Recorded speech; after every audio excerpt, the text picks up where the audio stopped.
Today's micro-cooking episode is going to be a little different because this is going to be less about technique and more about the path of micro-cooking and what it really means to be a micro-cooker. Let me tell you a little bit about my experience as a micro-cooker. I first started micro-cooking at about 8.5 years old. I remember it was my 8.5 birthday because in the Buttville Hump Tulip family, we have a tradition.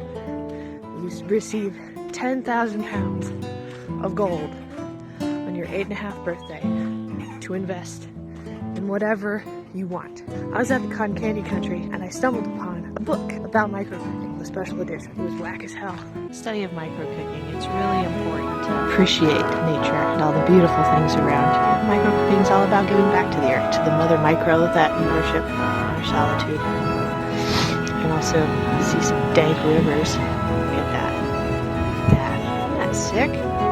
Wow. Now, in the Alaskan chapter of microcooking, the guardians of microcooking are known as the ravens. And in a lot of different chapters, there's a lot of different animals. But personally, I think the ravens are the most majestic of guardians because they don't give two flying fucks. There's one. Look. It's got two heads. As the sun begins to set on this micro-cooking Sunday, I'd like to spend a moment of silence reflecting on all that I've learned in the past 2 hours. I learn a lot in 2 hours, mostly because I forget most things that I learn. Like that? It's grass. It's my namesake. Nature is beautiful. Shoot, I forgot to spend a moment of silence being silent.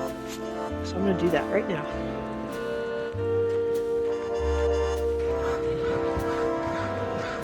Shut up! I'm being silent, come on!